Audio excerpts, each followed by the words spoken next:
तो चलिए आज हम लोग प्रेमचंद्र की एक नई कहानी पढ़ेंगे जिसका शीर्षक है गुल्ली डंडा। तो चलिए स्टार्ट करते हैं। हमारे अंग्रेजीदा दोस्त माने या ना माने, मैं तो यही कहूँगा कि गुल्ली डंडा सब खेलों का राजा है। अब भी कभी लड़कों को गुल्ली डंडा खेलते देखता हूँ तो जी लोट-पोट हो जाता है कि इनके साथ जाकर खेलने लगूं। ना लान की जरूरत, ना कोर्ट की, ना नेट की, ना थापी की। मजे से किसी पेड़ से एक टहनी काट ली, गुल्ली बना ली और दो आदमी भी आ गए तो खेल शुरू हो गया। विलायती खेलों में सबसे बड़ा ऐब है कि उनके सामान महंगे होते हैं। जब तक कम से कम एक सैकड़ा ना किया जाए, खिलाड़ियों में शुमार ही नहीं होता।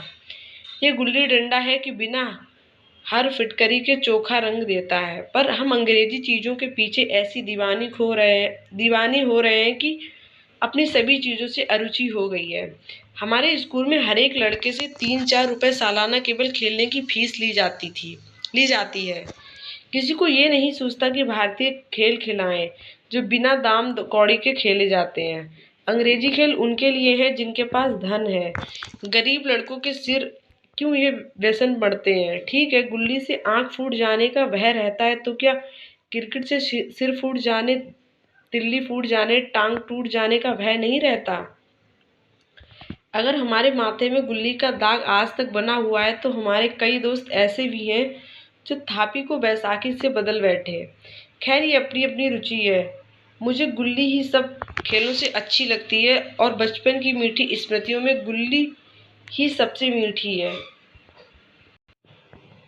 वह प्रातःकाल घर से निकल जाना, वह पेड़ पर चढ़कर टहनियाँ काटना और गुल्ली डंडे बनाना, वह उत्साह, वह लगन, वह खिलाड़ियों के जमघट, वह पदना और पदाना, वह लड़ाई झगड़े, वह सरल स्वभाव जिसमें छूत अछूत, अमीर गरीब का बिल्कुल भेद न रहता था, जिसमें आमीरा चोंचलों की प्रदर्शन की, अभिमान की गुंजाइश ही न थी।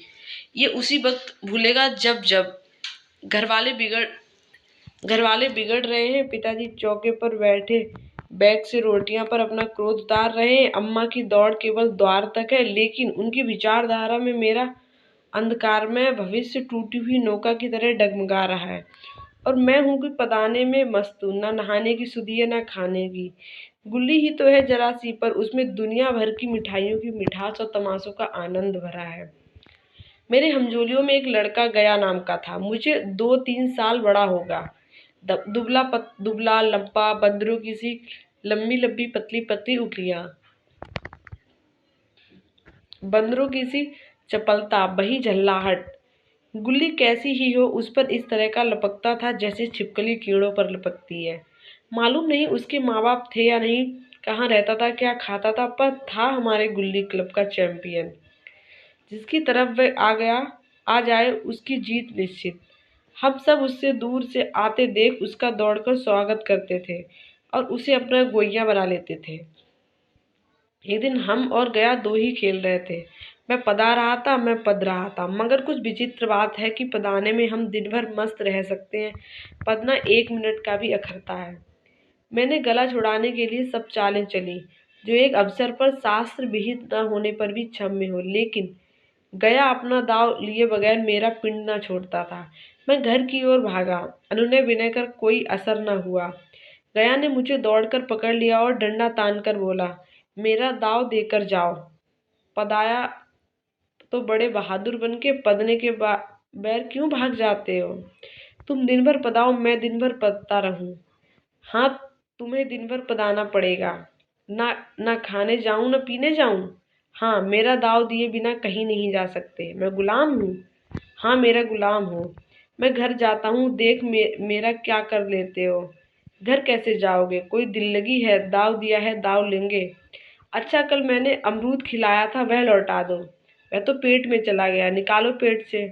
तुमने क्यों खाया मेरा अमरूद? अमरूद तुमने दिया, मैंने खाया। मैंने तुमसे मांगने ना खाया था। जब तक मेरा अमरूद न दोगे मैं ना दाव दूंगा। मैं समझता था न्याय मेरी ओर है। आखिर मैंने किसी स्वार्थ से ही उसे अमरूद खिलाया होगा। कौन निस्वार्थ किसी से साथ सलूक करता है? भिक्षा तो स्वार्थ के लिए ही देते हैं।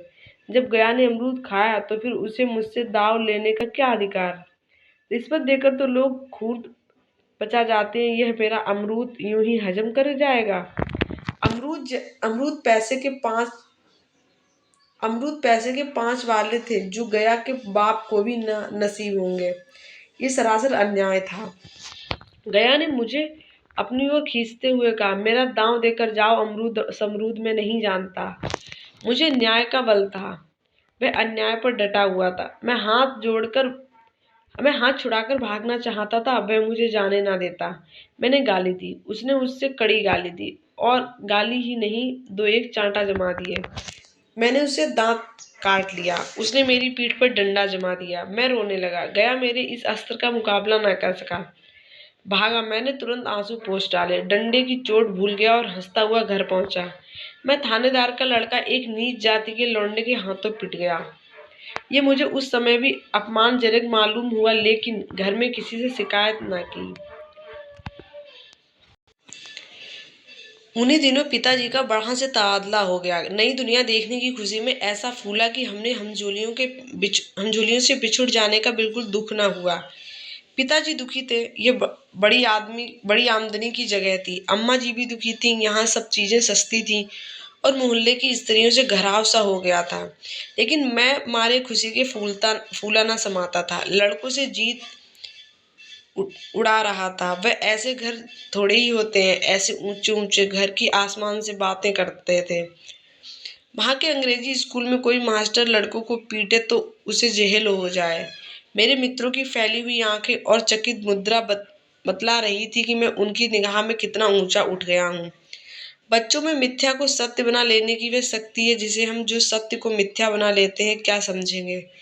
उन बेचारों को मुझसे कितनी स्पर्धा हो रही थी, मानो कह रहे थे कि तुम भगवान हो भाई, जाओ, हमें तो इस उजाड़ ग्राम में ही जीना भी है और मरना भी। 20 साल गुजर गए।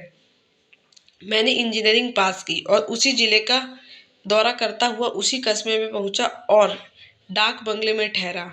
उस स्थान को देखते ही मधुर बाल स्मृतियां हृदय में जाग उठी कि मैंने छड़ी उठाई और कस्बे की सैर करने निकला। आंखें किसी प्यासे की पथिक की भांति बचपन के उन क्रीड़ा स्थलों को देखने के लिए व्याकुल हो रही थी। पर उस परिचित के नाम के सिवा वहां और कुछ परिचित न था। जहां खंडर था वहां पक्के मकान बन गए, जहां बरगद का पुराना पेड़ था वहां एक सुंदर बगीचा था। स्थान की काया पलट हो गई थी। अगर उसके नाम और स्थिति का ज्ञान न होता तो मैं इसे पहचान भी नहीं ना सकता। बचपन की संचित और अमर स्मृतियां बाहें खोले अपने उन पुराने मित्रों से गले मिलने को अधीर हो रही थी, मगर वह दुनिया बदल गई। ऐसा जी होता था कि उस धरती से लिपट कर रोऊं और कहूं, तुम मुझे भूल गई, मैं तो अभी तुम्हारा वही रूप देखना चाहता हूँ। सहसा एक खुली हुई जगह में मैंने 2-3 लड़कों को गुल्ली डंडा खेलते देखा। एक क्षण के लिए मैं अपने को बिल्कुल भूल गया कि मैं ऊंचा अफसर हूँ, साहवी ठाठ में, रौब में, अधिकार के आवरण में। जाकर एक लड़के से पूछा, क्यों बेटा, यहाँ कोई गया नाम का आदमी रहता है? एक लड़के ने गुल्ली डंडा समेट कर सहमे हुए स्वर में कहा, कौन गया? गया चमार? मैंने यूं ही कहा, हाँ हाँ वही। गया नाम का कोई आदमी है तो शायद वही हो। हाँ है तो, जरा उसे बुला ला सकते हो? लड़का दौड़ा हुआ गया और उस क्षण में एक 5 हाथ के काले देव को साथ लिए आता दिखाई दिया। मैं दूर से ही पहचान गया। उसकी ओर लपकना चाहता था कि उसके गले लिपट जाऊं, पर कुछ सोच कर रह गया। बोला, कहो गया, मुझे पहचानते हो? गया ने झुककर सलाम किया। हाँ मालिक, भला पहचानूंगा क्यों नहीं। आप मजे में रहे? बहुत मजे में। तुम अपनी कहो। डिप्टी साहब का साइस हूँ। मतई, मोहन, दुर्गा ये सब कहाँ है? कुछ खबर है? मतई तो मर गया, दुर्गा और मोहन दोनों डाकिये हो गए। आप? मैं तो जिले का इंजीनियर हूँ। सरकार तो पहले ही बड़े जहीन थे। अब कभी गुल्ली डंडा खेलते हो? गया ने मेरी ओर प्रश्न की आंखों से देखा। अब गुल्ली डंडा क्या खेलूंगा सरकार, अब तो पेट के धंधे से छुट्टी नहीं मिलती। आओ आज हम तुम खेलें, तुम पदाना हम पदेंगे। तुम्हारा एक दांव हमारे ऊपर है, वह आज ले लो। गया बड़ी मुश्किल से राजी हुआ। वह ठहरा टके का मजदूर, मैं एक बड़ा अफसर। हमारा और उसका क्या जोड़? बेचारा झेप रहा था, लेकिन मुझे भी कुछ कम झेप ना थी, इसलिए नहीं कि मैं गया के साथ खेलने जा रहा था, बल्कि इसलिए कि लोग इस खेल को अजूबा समझकर इसका तमाशा बना लेंगे, और अच्छी खासी भीड़ लग गई। उस भीड़ में वह आनंद कहाँ रहेगा, पर खेले बगैर तो रहा नहीं जाता था। आखिर निश्चय हुआ कि दोनों जने बस्ती से दूर जाकर एकांत में खेलें। वहां कौन देखने वाला बैठा होगा, मजे से खेलेंगे और बचपन की उस मिठाई को खूब रस ले लेकर खाएंगे। मैं गया को लेकर डकबंगले पर गया आया और मोटर में बैठकर दोनों मैदान की ओर चले। साथ में एक कुल्हाड़ी ले ली। मैं गंभीर भाव धारण किए हुए था, लेकिन गया इसे अभी तक मजाक ही समझ रहा था। फिर भी उसके मुख पर उत्सुकता या आनंद का कोई चिन्ह ना था। शायद वह अब तोरों में जो अत्तर हो गया था वही सोचने में मगन था। मैंने पूछा, तुम्हें हमारी कभी याद आती थी गया, सच कहना। गया झेपते हुए बोला, मैं आपको क्या याद करता हुजूर, किस लायक हूँ। मांग में आपके साथ कुछ दिन खेलना बंधा था, नहीं नहीं मेरी क्या गिनती। भाग में आपके साथ कुछ दिन खेलने बंधा था, नहीं मेरी क्या गिनती। मैंने कुछ उदास होकर कहा, लेकिन मुझे तो बराबर तुम्हारी याद आती थी। तुम्हारा वह डंडा जो तुमने तान कर जमाया था, याद है ना। गया ने पछताते हुए कहा, मैं लड़कपन था सरकार, उसकी याद ना दिलाओ। वाह, वह मेरे बाल जीवन की सबसे रसीली याद है। तुम्हारे उस डंडे में जो रस था वह तो अब ना आदर सम्मान में पाता हूँ, ना धन में। ऐसी कुछ मिठास थी उसमें कि आज तक उससे मन मीठा होता रहता है। इतनी देर में हम बस्ती से कोई 3 मील निकल गए। चारों तरफ सन्नाटा था। पश्चिम की ओर कोसों तक भीमताल फैला हुआ था, जहां जाकर हम किसी समय कमल पुष्प तोड़ ले जाते थे और उसे झुमके बनाकर कानों में डाल लेते थे। जेठ की संध्या केसर से डूबी चली आ रही थी। मैं लपक कर एक पेड़ पर चढ़ गया और टहनी काट लाया। चटपट गुल्ली डंडा बन गया। खेल शुरू हो गया। मैंने गुच्ची में गुल्ली रखकर उछाली। गुल्ली गया के सामने से निकल गई। उसने हाथ लपकाया जैसे मछली पकड़ रहा हो। गुल्ली उसके पीछे जाकर गिरी। ये वही गया था जिसके हाथों में गुल्ली जैसे आप ही आप जाकर बैठ जाती थी। वह दाहिने बाएं कहीं हो, गुल्ली उसकी हथेलियों में जा ही पहुंचती थी, जैसे गुल्लियों पर वशीकरण डाल देता हो। नई गुल्ली, पुरानी गुल्ली, छोटी गुल्ली, बड़ी गुल्ली, नोकदार गुल्ली, सपाट गुल्ली, सभी उसमें मिल जाती थी, जैसे उसके हाथों में कोई चुम्बक हो जो गुल्लियों को खींच लेता था। लेकिन आज गुल्ली को उससे वह प्रेम नहीं रहा। फिर तो मैंने पदाना शुरू किया। वह तरह तरह की धांधलियां कर रहा था, अभ्यास की कसर बेईमानी से पूरी कर रहा था। ऊंच जाने पर डंडा खेलने जाता था। हालांकि शास्त्र के अनुसार गया की बारी आनी आनी चाहिए थी। गुल्ली पर ऊंची चोट पड़ती, वह जरा दूर पर गिर पड़ती, तो मैं झटपट उसे खुद उठा लेता और दोबारा टांड लगाता। गया ये सारी वे कायद कायदगियां देख रहा था, पर कुछ न बोलता था, जैसे उसे वह सब कायदे कानून भूल गए। उसका निशाना कितना अचूक था। गुल्ली उसके हाथ से निकलकर टन से डंडे में आकर लगती थी। उसके हाथ से छूटकर उसका काम था डंडे से टकरा जाना। लेकिन आज वो गुल्ली डंडे में लगती ही नहीं। कभी दाहिने हाथ जाती, कभी बाएं, कभी आगे, कभी पीछे। आध घंटे पदाने के बाद एक गुल्ली डंडे में आ लगी। मैंने धांधली की। गुल्ली डंडे में नहीं लगी, बिल्कुल पास से गई, लेकिन लगी नहीं। गया ने किसी प्रकार का असंतोष न प्रकट किया। ना लगी होगी। डंडे में लगती तो क्या मैं बेईमानी करता। नहीं भैया, तुम भला बेईमानी करोगे। बचपन में मजाल था कि मैं ऐसा घपला करके जीता बचता। यही गया वरदान पर चढ़ बैठता, लेकिन आज मैं उसे कितनी आसानी से धोखा दिए चला जाता था। गधा है, सारी बातें भूल गया। सहसा गुल्ली फिर डंडे में लगी और इतने जोर से लगी कि जैसे बंदूक छटी हो। सहसा गुल्ली फिर डंडे में लगी और इतने जोर से लगी कि जैसे बंदूक छूटी हो। इस प्रमाण के सामने अब किसी तरह की धांधली करने का साहस मुझे इस वक्त भी ना हो सका। लेकिन क्यों न एक बार सच को झूठ बताने की चेष्टा करूं। मेरी हरज ही क्या है। मान गया तो बहावा, नहीं तो 2-4 हाथ पदना ही तो पड़ेगा। अंधेरे का बहाना करके जल्दी से गला छुड़ा लूंगा। फिर कौन दाव देने आता है। गया ने विजय के उल्लास में कहा। लग गई टन से बोली। मैंने अनजान बनने की चेष्टा करके कहा। तुमने लगते देखा है? मैंने तो नहीं देखा, टन से बोली है सरकार, और जो इसी ईंटे में लग गई हो। मेरे मुख से ये वाक्य उस समय कैसे निकला इसका मुझे खुद आश्चर्य है। इस सत्य को झुठलाना वैसे ही था जैसे दिन को रात बताना। हम दोनों ने गुल्ली को डंडे में जोर से लगते देखा, लेकिन गया ने मेरा कथन स्वीकार कर लिया। हाँ, किसी ईंट में ही लग गई होगी। डंडे में लगती तो इसकी इतनी आवाज ना आती।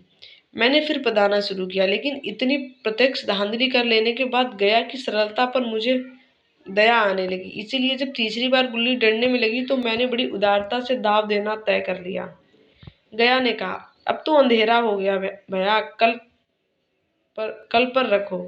मैंने सोचा कल बहुत सा समय होगा, यह न जाने कितनी देर पदावे, इसलिए इसी वक्त मुकाबला साफ कर लेना अच्छा होगा। नहीं नहीं, बहुत उजाला है, तुम अपना दाव ले लो, गुल्ली सूझेगी नहीं, कुछ परवाह नहीं। गया ने पदाना शुरू किया, पर उसे अब बिल्कुल अभ्यास न था। उसने 2 बार टाण लगाने का इरादा किया, पर दोनों ही बार हुच गया। 1 मिनट से कम में दाव पूरा कर चुका। बेचारा डंडा पर पदा, पर 1 मिनट ही मैंने अपना दाव खो बैठा। मैंने अपने हृदय की विशालता का परिचय दिया। एक दाव और खेल लो, तुम पहले ही हाथ में हुच गए। नहीं भैया, अब अंधेरा हो गया, तुम्हारा अभ्यास छूट गया। क्या कभी खेलते नहीं? खेलने का समय कहाँ मिलता भैया। हम दोनों मोटर पर जा बैठे और चिराग जलते जलते पड़ाव पर पहुंच गए। गया चलते चलते बोला, कल यहाँ गुल्ली डंडा होगा, सभी पुराने खिलाड़ी खेलेंगे, आप भी आओगे? जब आपको फुर्सत हो तभी खिलाड़ियों को बुलाऊं। मैंने शाम का समय दिया और दूसरे दिन मैच देखने गया। कोई 10-10 आदमियों की मंडली थी। कई मेरे लड़कपन के साथ ही निकले। अधिकांश युवक थे जिन्हें मैं पहचान न सका। खेल शुरू हुआ। मैं मोटर पर बैठा बैठा तमाशा देखने लगा। आज गया का खेल, उसका वह नैपुण्य देखकर मैं चकित हो गया। टाण लगाता तो गुल्ली आसमान से बातें करती। कल किसी में झिझक, व हिचकिचाहट, व बेदली आज न थी। लड़कपन में जो बात थी आज उसने प्रौढ़ता प्राप्त कर ली थी। कल इसने मुझे इस तरह पदाया होता तो मैं जरूर रोने लगता। उसके डंडे की चोट खाकर गुल्ली 200 गज की खबर लाती थी। पदने वालों में एक युवक ने धांधली की। उसने अपने विचार में गुल्ली लोक ली थी। गया का कहना था गुल्ली जमीन में लगकर उछली थी। इस पर दोनों में ताल ठोकने की नौबत आई। युवक दब गया। गया का तमतमाया हुआ चेहरा देखकर डर गया। अगर मैं दब न जाता तो जरूर मारपीट हो जाती। मैं खेल में ना था, पर दूसरों के इस खेल में मुझे बड़ी ललकपन का आनंद आ रहा था। जब हम सब कुछ मिलकर खेल में मस्त हो जाते थे। अब मुझे मालूम हुआ कि कल गया ने मेरे साथ खेला नहीं था, केवल खेलने का बहाना किया। उसने मुझे दया का पात्र समझा। मैंने धांधली की, बेईमानी की उस पर उसे जस भी क्रोध न आया, इसलिए कि वह खेल न रहा था, मुझे खिला रहा था, मेरा मन रख रहा था। वह मुझे पदाकर मेरा कचूमर नहीं निकालना चाहता था। मैं अब अफसर हूँ। ये अफसरी मेरे और उसके बीच में दीवार बन गई। अब मैं उसका लिहाज पा सकता हूँ, अदब पा सकता हूँ, साहचर्य नहीं पा सकता। लड़कपन था, अब मैं उसका समकक्ष हूँ। लड़कपन था तब मैं उसका समकक्ष था। हम में कोई भेद न था। ये पद पाकर अब मैं केवल उसकी दया के योग्य हूँ। वह मुझे अपना जोड़ नहीं समझता। वह बड़ा हो गया है, मैं छोटा हो गया हूँ। तो चलिए, एक बहुत सी सुंदर कहानी खत्म होती है।